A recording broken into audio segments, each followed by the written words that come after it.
जी अस्सलाम वालेकुम। मेरी वॉइस आ रही है आप लोगों को?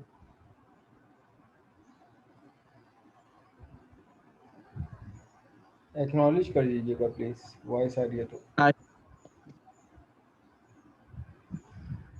ग्रेट। CO2 की लैब्स में कि जनाब मल क्या होता है और आई मल क्या होता है। वेल, तो आज इसी को ही कंटिन्यू करते हैं। आगे जो आज की लैब है हमारे पास वो कौन सी है जनाब? आज की जो लैब है वो हमारे पास कुछ प्रोसीजर्स पर है कि जैसे कि ये तो लैब नंबर 12 और 13 को जो है वो मर्ज कर दिया, राइट। और जो टॉपिक है हमारे पास वो है stack memory and it's parameter और प्रोसीजर्स को इम्प्लीमेंट करते हुए, यानी प्रोसीजर्स में स्टैक मेमोरी को किस तरीके से यूज़ करेंगे। तो प्रोसीजर्स तो हम लोगों ने पहले भी पढ़े थे कि जनाब आप एक ब्लॉक ऑफ कोड बनाते हो, प्रोसीजर कॉल करते हो, जैसे अरवान के कुछ प्री डिफाइंड प्रोसीजर्स होते हैं, like call integer, call right integer, call read integer, इसी तरीके से कॉल CRLF। तो ये तमाम प्री डिफाइंड मेथड्स हैं जो कि अरवाइन हमें देता है। और जो हम लोग यूज़र डिफाइंड मेथड जो बनाते हैं जनाब, तो वो भी उसको भी कॉल करवाने का यही तरीक़ेकार है, कॉल का कीवर्ड और प्रोसीजर का नाम। सही है। अब ये स्टैक मेमोरी के बारे में भी सबको पता है कि जनाब इसमें क्या करते हैं, हमें दो इंस्ट्रक्शन चलती हैं, एक पुश की चलती है और एक पॉप की चलती है। पुश का मतलब होता है कि जनाब आप जो है वो स्टैक मेमोरी में कोई वैल्यू इंसर्ट करवा दो। बट क्लास याद रखिएगा, फ्लोटिंग स्टैक मेमोरी एक अलग चीज़ है जो कि हमें यहाँ पर भी मिलते हैं रजिस्टर्स में। तो हम लोगों ने देखा था कि वो फ्लोटिंग पॉइंट स्टैक मेमोरी थी। लेकिन एक जर्नल स्टैक मेमोरी होती है जिसमें हमारे पास हम लोग नॉर्मली पुश और पॉप की इंस्ट्रक्शन यूज़ करते हैं। जबकि आप लोगों ने वहाँ पे देखा होगा फ्लोटिंग स्टैक मेमोरी में हम लोग FLD की इंस्ट्रक्शन यूज़ कर रहे थे और FSTP की इंस्ट्रक्शन यूज़ कर रहे थे कि जो स्टैक का टॉप जो भी इंडेक्स होता है उसको रीड करता है, और FLD मतलब कि टॉप ऑफ द स्टैक को फिल करता है, राइट। तो वो फ्लोटिंग पॉइंट स्टैक था। बट यहाँ पर बात हो रही है स्टैक मेमोरी की। तो stack memory, simple stack memory में जो हमारे पास इंस्ट्रक्शन यूज होती हैं जनाब, वो पुश और पॉप की होती हैं। तो अब यहाँ पर कहा जा रहा है कि किसी भी प्रोसीजर्स के अंदर जनाब पैरामीटर्स को किस तरीके से यूज़ किया जाता है, यानी स्टैक पैरामीटर्स क्या होते हैं। पहली बात तो ये इन्होंने करी है कि भाई there are two basic ways of passing parameter to procedure. दो उन्होंने तरीके बताए हुए हैं कि भाई किसी भी प्रोसीजर के अंदर पैरामीटर्स को पास करने के कौन से दो तरीके हैं। तो जनाब यहाँ पर पहला तरीका तो बताया हुआ है कि we can pass parameter in the register and we can pass them on the stack. आप रजिस्टर के थ्रू भी पास कर सकते हो जनाब, आप स्टैक को और इन्हीं रजिस्टर को स्टैक के अंदर भी आप यूज़ कर सकते हो। जबकि आप लोगों ने देखा था कि जो हमारे फ्लोटिंग पॉइंट स्टैक था उसमें रजिस्टर्स यूज़ नहीं हो रहे थे, जबकि स्टैक मेमोरी में उससे भी पहले हम लोग पुश एंड पॉप की इंस्ट्रक्शन देख चुके थे। ये उससे पहले यह बात वट एवर, लेकिन हम पुश एंड पॉप की इंस्ट्रक्शन पीछे कवर करके आ चुके हैं। तो जनाब यहाँ पर हमारे पास so far we have demonstrate the use of register parameter in the previous lab. The Irvine library also uses the register parameter for its procedure। तो जनाब अरवाइन लाइब्रेरी क्या करता है कि भाई रजिस्टर को एज अ रजिस्टर पैरामीटर लेता है।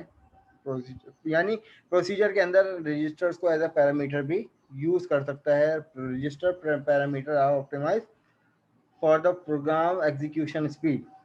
ये इन्होंने इसका फ़ायदा बताया हुआ है। Stack parameter are push on the stack before making the procedure call. अब जनाब यहाँ पर क्या बात है कि भाई stack parameter push on the stack before making. तो जनाब यहाँ पर बात की जा रही है कि स्टैक पैरामीटर जो है वो इस प्रोसीजर को कॉल होने से पहले ही क्या कर देता है, एक इंस्ट्रक्शन पुश करता है। वो क्या होता है उसको भी देखते हैं।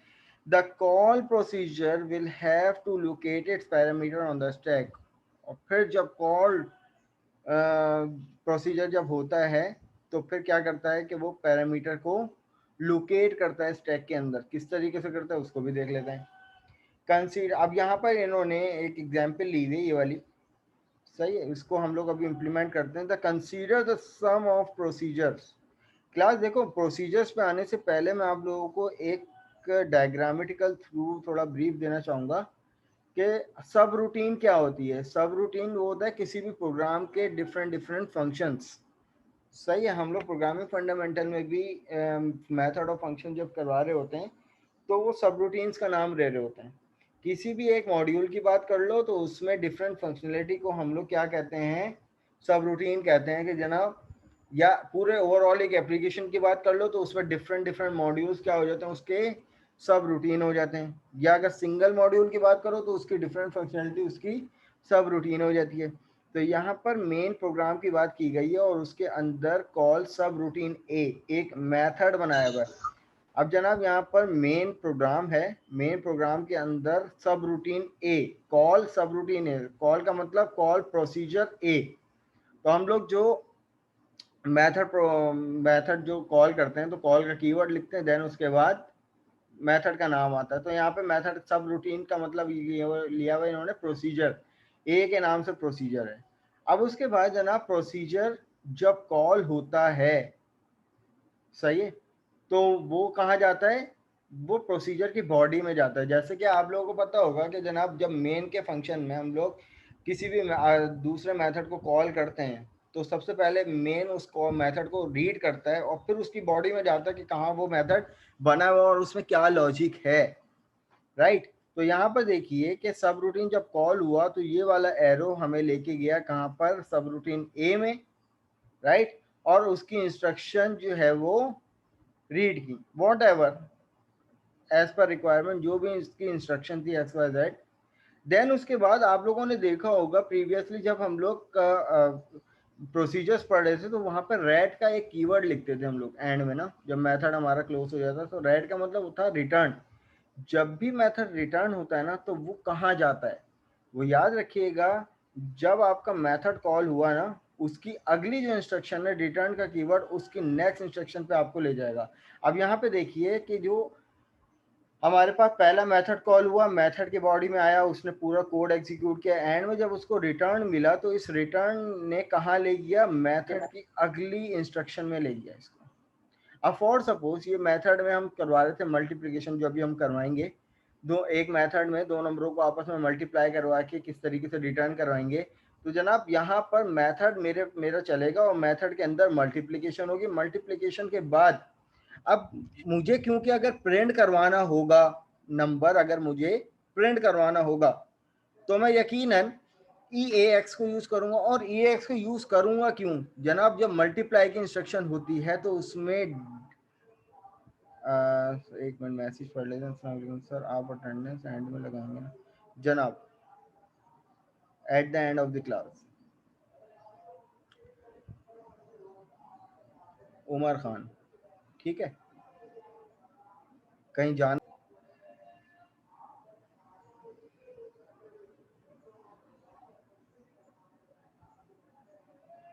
ऑल राइट, चलो ठीक है।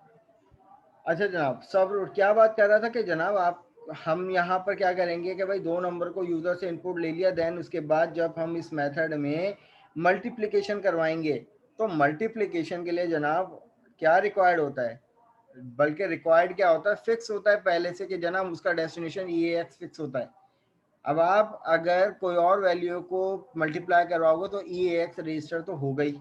अब जब ई एक्स रजिस्टर होगा, जब वो किसी और से मल्टीप्लाई होगा तो रिजल्ट कहाँ पे स्टोर होगा, उसके डेस्टिनेशन पे। डेस्टिनेशन से मतलब ये है कि अगर मैं यहाँ पर इंस्ट्रक्शन लिखता हूँ मूव ई एक्स कॉमा 2, अगली इंस्ट्रक्शन लिखता हूँ move E V x comma 3, सही है। जब मैं मल्टीप्लाई की इंस्ट्रक्शन लिखूंगा तो मल्टीप्लाई में क्या होता है ई बी एक्स, और उसकी डिसअसेंबली में पता होता है कि मल्टीप्लाई का मतलब जनाब ये होता है, मल्टीप्लाई का मतलब ये होता है कि अगर आप,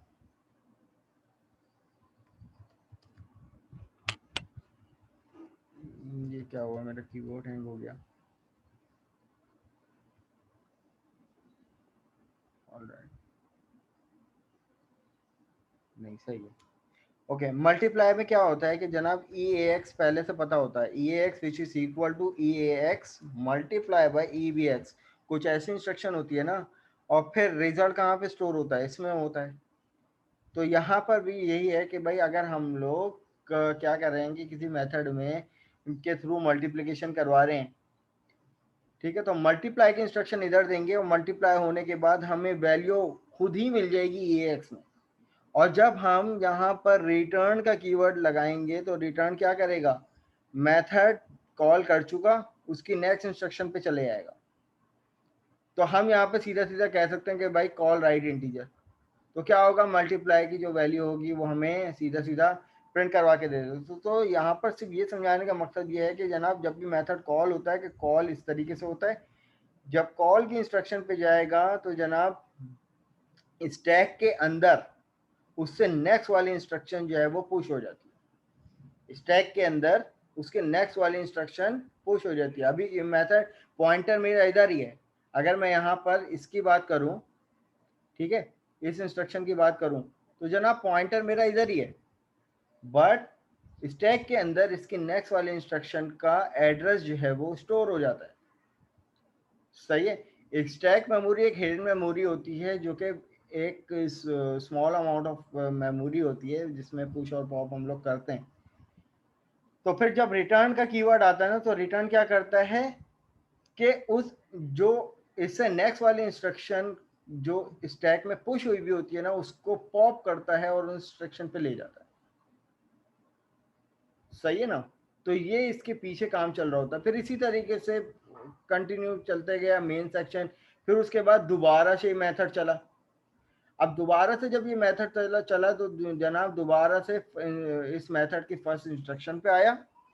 फर्स्ट इंस्ट्रक्शन पे आने के बाद जनाब यहाँ पर इसने तमाम इंस्ट्रक्शन को रीड किया, और जब इस मेथड पे आया तो जनाब यहाँ पर पॉइंटर मेरा फॉर सपोज इधर है, तो स्टैक के अंदर क्या जाएगा, स्टैक के अंदर इसके नेक्स्ट वाली इंस्ट्रक्शन का एड्रेस क्या हो जाएगा, वापस पुश हो जाएगा, क्योंकि एक दफा रिटर्न होने के बाद उसने पॉप कर दिया, स्टैक खाली हो गया।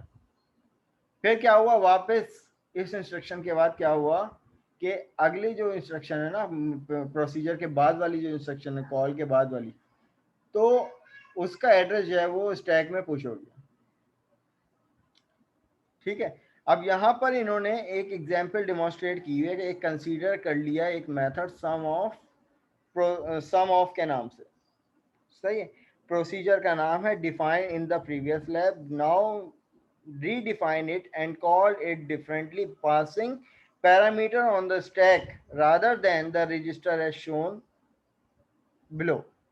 अब यहाँ पे देखें इन्होंने क्या किया है, इन्होंने ये किया है जनाब के डायरेक्ट ये मेन सेक्शन है ये पूरा ना, मेन में सबसे पहले स्टैक के अंदर 3 वैल्यू पुश करवा दी, मेन के अंदर 3 वैल्यू पुश करवा दी। तो यहाँ पर इंस्ट्रक्शन इन्होंने लिखी कि फॉर सपोज हम भी यहाँ पे वैल्यू पुश करवा लेते हैं, मैंने पुश की इंस्ट्रक्शन लिखी push E A x comma 10।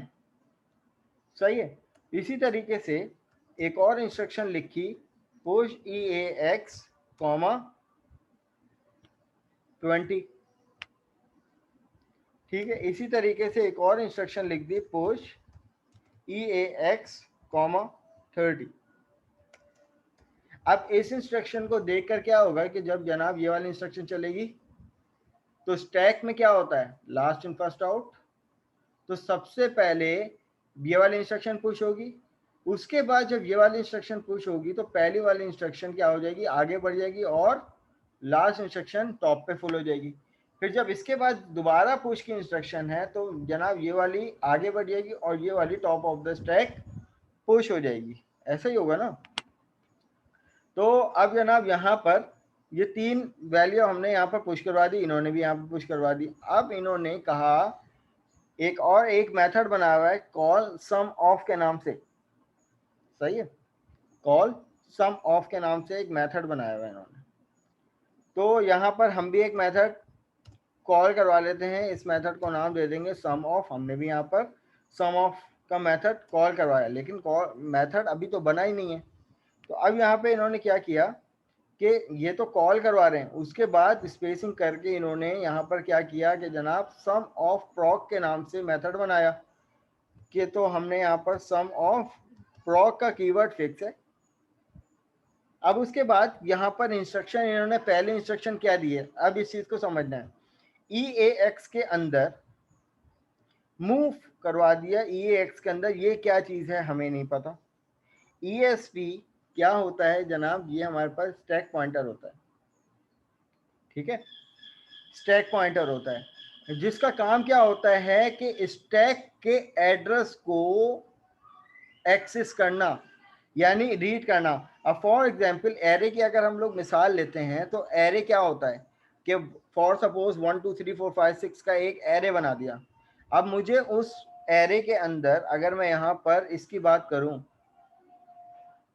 अब ये फॉर सपोज मेरे पास एक एरे है और इस एरे के अंदर डिफरेंट डिफरेंट वैल्यूज पड़ी होंगी 1 2 और इसी तरीके से 3 और जनाब यहाँ पर 4 फॉर अज्यूम।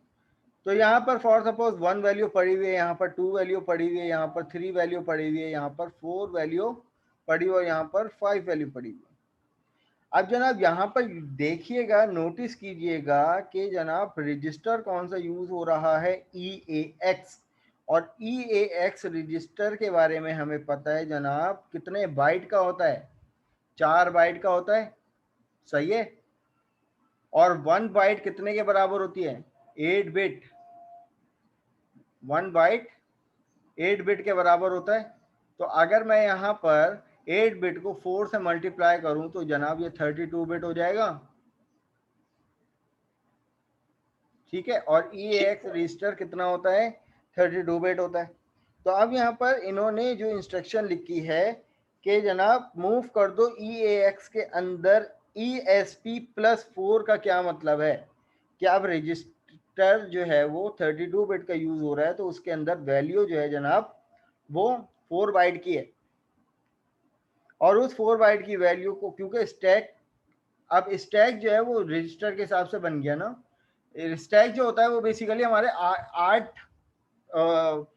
8 बिट का होता है,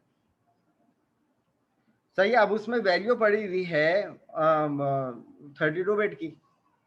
तो अब यहाँ पर हम क्या करेंगे कि ESP+4 बाइट का मतलब ये है कि पहला स्टैक का पहला इंडेक्स रीड होगा और पहले इंडेक्स में जो भी वैल्यू होगी वो EAX में आ जाएगी। अगर मैं यहाँ पर सिर्फ 3 इंस्ट्रक्शंस की बात करूं तो मुझे बताइए टॉप ऑफ द स्टैक कौन सी वैल्यू होगी इन तीनों में से। या चलो अगर हम इसकी बात करें, यह आसान सी वैल्यू है। पहली वैल्यू ये पूछ हुई, ये वाली वैल्यू पूछ हुई, उसके बाद जनाब ये वाली वैल्यू पूछ हुई, तो टॉप ऑफ द स्टैक इस टाइम कौन सी वैल्यू होनी चाहिए।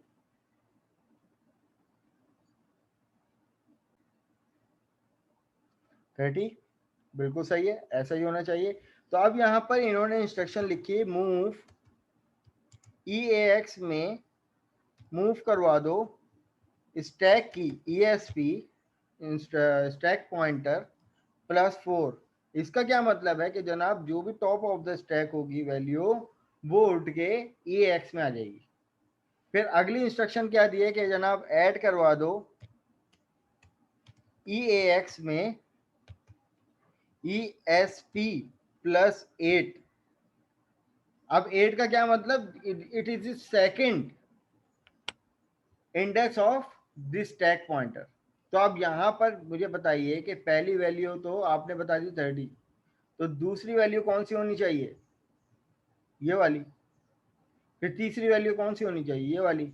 तो जनाब यहाँ पर एक और ऐड की इंस्ट्रक्शन दे दी, मूव EAX ESP+12 4 बाइट के हिसाब से जो है वो इंक्रीमेंट करते जाएंगे एड्रेसेस को, सही है। वरना सिर्फ ये जो है वो 8 बिट का एड्रेस उठाएगा, हमें तो 32 बिट चाहिए ना, तो जनाब हमने इसको एक्सटेंड कर दिया 4 से। तो अब ये वाली इंस्ट्रक्शन इन्होंने भी यहाँ पे लिख दी थी। अब यहाँ पर इन्होंने फिलहाल लिखा हुआ है यहाँ पर रिटर्न 12। अब ये रिटर्न 12 की कहानी मैं यहाँ पर बताऊंगा आपको इधर कि जो इन्होंने यहाँ पे क्या काम किया ना, clinic up the stack parameter with the rate instruction. सही है, उसमें इस 12 की भी कहानी इन्होंने बताई हुई है कि ये 12 इंस्ट्रक्शन क्या थी। तो जनाब यहाँ पर क्या होगा कि ये रिटर्न करवा देगा ये, और फाइनली अब मैं चाहता हूँ कि जो मैंने 3 नंबर स्टैक के अंदर पुश करवाए थे तीनों का सम मुझे मिल जाए। तो मैंने फिलहाल यहाँ पर रिटर्न लिखा, और रिटर्न के बाद मैंने यहाँ पर जो मेरा मेथड था सम ऑफ, उसको मैंने एंड पी कर दिया, सम ऑफ एंड पी। ऐसा ही है, देखिए यहाँ पर इन्होंने भी इधर का है। अब देखें इसका मतलब, अब ये जो स्टैक हमने बनाया इस इंस्ट्रक्शन को यूज करते हुए, इन्होंने पिक्टोरियल फॉर्म में इसको इलेबोरेट भी करे कि जनाब ESP प्लस 12 का मतलब ये है कि जनाब पहली वैल्यू यहाँ पे पुश हुई थी, फिर उसके बाद एक्सटेंड हुई दूसरी वैल्यू, फिर एक्सटेंड हुई तीसरी वैल्यू, तो 4 बिट से जो है वो इंडेक्स एक्सटेंड होते जा रहे हैं। तो जनाब यहाँ पर इन्होंने कहा हुआ है कि व्हेन द सम, इस लाइन पे ये देखिए ESP plus 4 plus 8 and plus 10 D call that the stack grows downward to the lower addresses.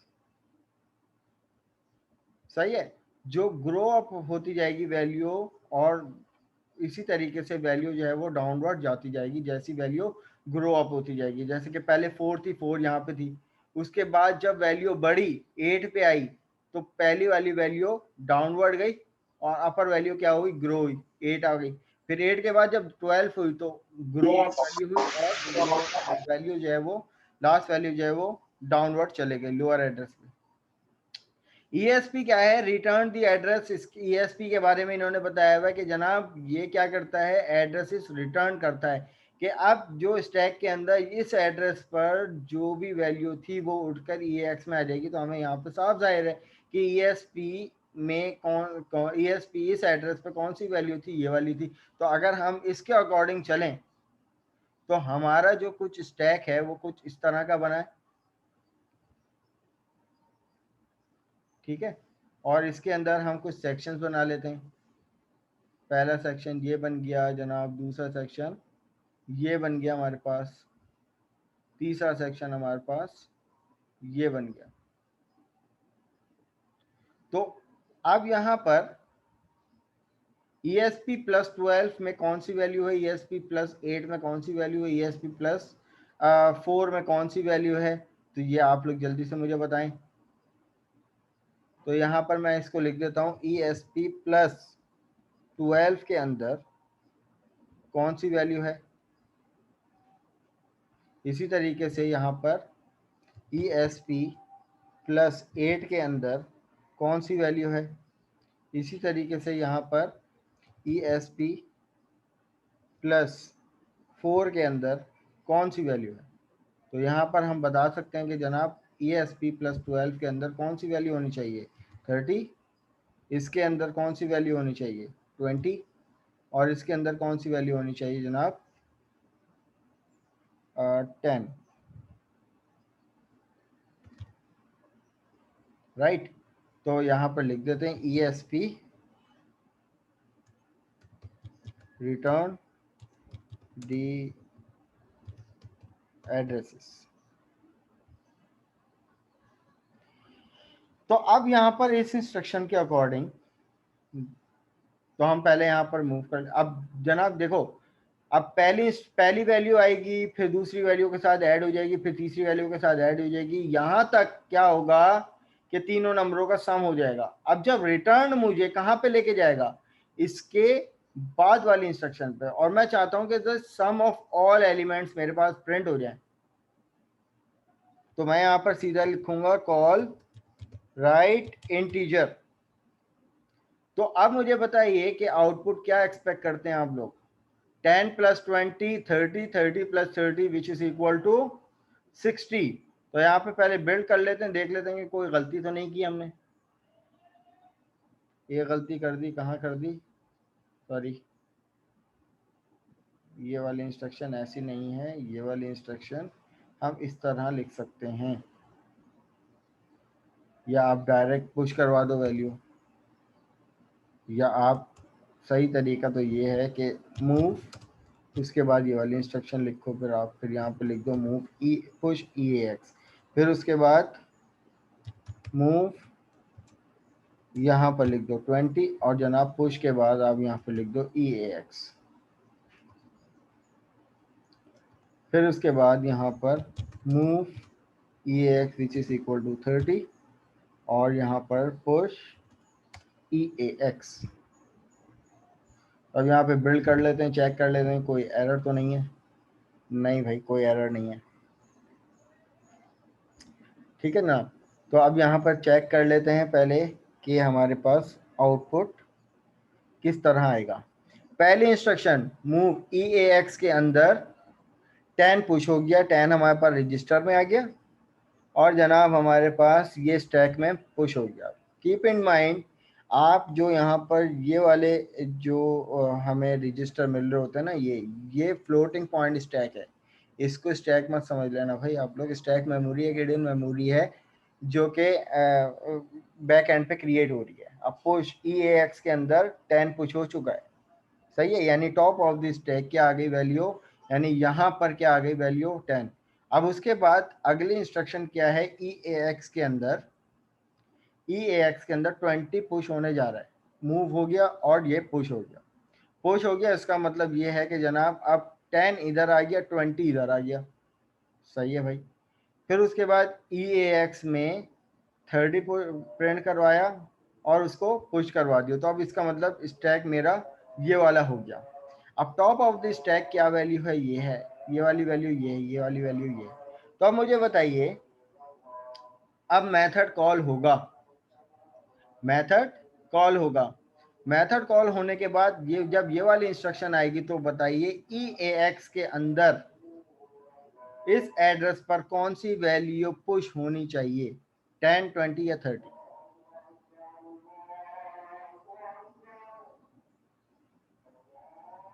तो यहाँ पर जब मैं स्टेप इनटू करूंगा तो इसने, अब क्योंकि स्टैक जो है वो मेरा यहाँ से चलेगा ना, last in first out, last value कौन सी थी ये, तो आउट भी यही वाली वैल्यू होगी, लास्ट इन हुई थी और पहले ही यही वाली वैल्यू पॉप होगी, राइट। तो जनाब यहाँ पर मेरे पास 30 EAX में आ गई। अब 30 के अंदर ये वाली वैल्यू क्या होगी, सम होगी, विच इज इक्वल टू 50। तो यहाँ पर जब मैं ये वाली इंस्ट्रक्शन चलाऊंगा कि जनाब ऐड कर दो इसके अंदर, तो यहाँ पर ये 32, ये 32 क्या है, हेक्साडेसिमल है। अगर मैं यहाँ पर इसको हेक्स टू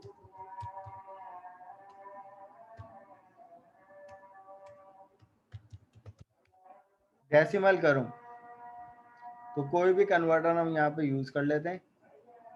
अब यहाँ पे हेक्सा टू डेसिमल 32 कन्वर्ट, तो यहाँ पे देखिए डेसिमल में क्या वैल्यू मिलती है, 50। तो इट मेक सेंस कि जनाब ये दो वैल्यू आपस में क्या हो गई, सम हो गई। सम होने के बाद अब एक और वैल्यू जो कि टॉप ऑफ द, यानी जो ये वाली वैल्यू थी EAX के अंदर, वो EAX के अंदर यानी 50 के अंदर क्या हो जाए, ऐड हो जाए। तो अब यहाँ पे मुझे बताइएगा कि कौन सी वैल्यू है। तो यहाँ पर ESP प्लस 12, तो अब यहाँ पर फोर्थ वैल्यू क्या हो जाएगी, तो यहाँ पर 4, 8 और ये 12 इस तरीके से रीड होगी, सही है। अगर हम रीड की बात करें तो रीड कुछ इस तरीके से होती है कि जनाब ESP ये आ गया +4, अगर यहाँ पर इसकी बात करें तो ESP +8 और इसी तरीके से अगर हम इसकी बात करें तो ये ESP +12, सही है ना। तो मैनुअल में भी कुछ इस तरह का बताया हुआ था कि जब पुश हो रही होती है वैल्यू तो इस तरीके से, और जब पॉप होती है तो जनाब हमारे पास पहली वैल्यू ये बन जाती है। तो अब यहाँ पर हमारे पास इस तरह से पॉप होगी तो वैल्यू तो उसी लास्ट इन फर्स्ट आउट के अकॉर्डिंग, लेकिन इस तरीके से होगी। तो अब यहाँ पर हमारे पास अगली वैल्यू क्या बन जाएगी, जब ऐड करवा देंगे तो EAX के अंदर 3C। अब 3C को जब हम कन्वर्ट करते हैं, मैं वापस कन्वर्टर में आता हूँ, मैंने यहाँ पे लिख दिया 3C which is converted to 60। तो 60 मेरा डिजायर आउटपुट है। अब जनाब जब इसके बाद जब रिटर्न होगा, इसके बाद अब यहाँ पे कह रहा है कि रिटर्न, रिटर्न क्या कर जाएगा कि ये प्रोसीजर से बाहर ले जाएगा और उसकी नेक्स्ट इंस्ट्रक्शन पे, मैंने कहा था कि जब ये कॉल प्रोसीजर होता है तो उसकी नेक्स्ट इंस्ट्रक्शन भी, नेक्स्ट इंस्ट्रक्शन सबसे पहले स्टैक में क्या हो जाती है, पुश हो जाती है, सही है। और रिटर्न क्या करता है, उसी इंस्ट्रक्शन को क्या करता है, पॉप करवाता है। तो फिर मुझे पॉप करवा कर कहाँ ले जाएगा, वापस यहाँ पे ले जाएगा। तो ये देखिए मेरे पास रिटर्न कहाँ मुझे ले गया, इस नेक्स्ट इंस्ट्रक्शन पे ले गया, और जब ये वाली इंस्ट्रक्शन एग्जीक्यूट होगी तो मुझे मेरा आउटपुट 60 मिल जाएगा। जनाब ये चीज़ समझ में आई सबको। अब इसी तरीके से, अब इसी तरीके से अगर हम यहाँ पे बात करते हैं कि जनाब 2 नंबर हमने स्टैक में पुश करवाए थे, 10 और 20। अब मैं सिर्फ यहाँ पर क्या करता हूँ कि मल्टीप्लाई की इंस्ट्रक्शन लिखता हूँ, मल EBX, सही है। या मल मैं लिखता हूँ फॉर सपोज मुझे इन्हीं 2 नंबरों को क्या करना है, मल्टीप्लाई करवाना है, एक 10 और यहाँ पर 20। तो हाउ इज इट पॉसिबल, तो मूव EAX कॉमा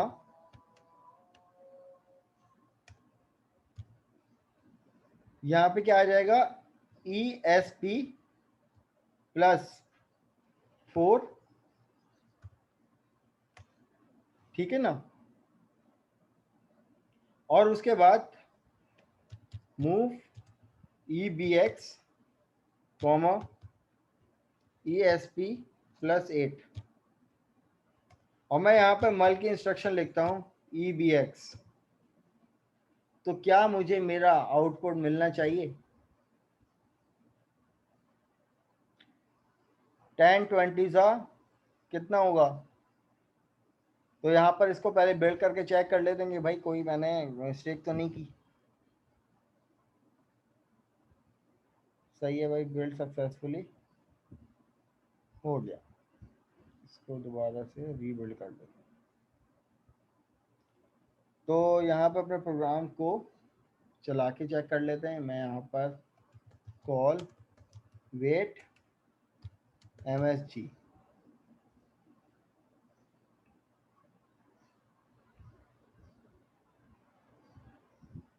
तो ये 200 मुझे आउटपुट देगा, ठीक है जनाब। तो यहाँ पे ये हमारी बात हुई थी किसके बारे में, स्टैक पैरामीटर्स के बारे में, कि जनाब स्टैक को के पैरामीटर किस तरीके से आप एक्सेस करोगे by using this instruction stack pointer. देखो अब यहाँ पे इन्होंने क्या बात की हुई है कि when the sum of procedure is called, जब ये वाला मेथड कॉल होगा, प्रोसीजर कॉल होगा, तो ESP रजिस्टर पॉइंट करेगा at the return address on the top of the stack. तो ESP रजिस्टर जो है वो पॉइंट पॉइंट करेगा at the return address on the top of the stack, जो उसकी नेक्स्ट इंस्ट्रक्शन होगी। The parameter can be located on the stack at the address, और जो पैरामीटर होंगे उनको एक्सेस करने का क्या तरीकेकार होगा, उनके एड्रेसेस को ये होल्ड करेगा और साइज के मुताबिक। Recall that the grow downward toward upward, इसका मतलब ये था जब आप पुश करवा रहे थे तो कुछ इस तरह की इंस्ट्रक्शन थी, पहले 12 था फिर 8 था फिर जो, और जब आप पॉप करवा रहे थे तो यहाँ पर इसी का रिवर्स हो गया, राइट। अब यहाँ पर इन्होंने एक बात की हुई है कि जनाब यहाँ पर इन्होंने कहा था कि भाई ये RT, हमने तो यहाँ पर सिर्फ रिटर्न 12 किया, रिटर्न किया था, ये रिटर्न इन्होंने यहाँ पर 12 क्या किया उसके बारे में लिखा हुआ है, cleaning up the stack parameter with the return instruction. जब आप अपने स्टैक के पैरामीटर्स को क्लीन करते हो तो जनाब आप यहाँ पर रिटर्न रेड इंस्ट्रक्शन यूज करते हो। अब इसके बारे में क्या लिखा हुआ है कि when the parameter are pushed on the stack, it is important to clean up the stack upon the returning from the procedure। भाई ये क्लीन अप करना ज़रूरी है, क्यों ज़रूरी है जनाब, the return instruction can specify extra integer constant constant to clean up the parameter to the stack. तो वो कुछ एडिशनल इंटीजर वगैरह ले लेता है, तो इसलिए उसको क्लीन अप करना जरूरी है। In the above sum of procedure 12 byte are push. तो अब यहाँ पे देखिएगा कि इसका क्या मतलब था कि भाई 4 बाइट की एक वैल्यू, 4 बाइट की एक वैल्यू, 4 बाइट की एक वैल्यू, कितनी वैल्यू हो गई थी? 12 वैल्यू, 12 बाइट की वैल्यू। तो यहाँ पर इन्होंने क्या किया, उन्हीं 12 बाइट को क्लीन किया था इन्होंने यहाँ पर रिटर्न 12 करके। सही है। तो 12 byte are push on the stack from the 3 parameter, 3 parameter के थ्रू जो है जनाब 12 बाइट की वैल्यू पूरे स्टैक में पुश हो गई थी। तो फिर क्या हुआ कि जनाब the return 12 instruction is use to increment the ESP register by 12। तो रिटर्न 12 में क्या किया कि जनाब ESP रजिस्टर को इंक्रीमेंट कर दिया by 12 byte in addition of 4 byte for popping and return the address. अब यहाँ पर अगली चीज क्या है कि सेविंग एंड रिस्टोरिंग रजिस्टर। इसका क्या मतलब है? The procedure might need to be use some general purpose register to carry its computation. अच्छा जनाब, ये हमारी मीटिंग जो है वो लेस देन अ मिनट रह गई है, मैं यहाँ पर इसको स्टॉप कर रहा हूँ, आप लोग फिर रीज्वाइन कीजिएगा।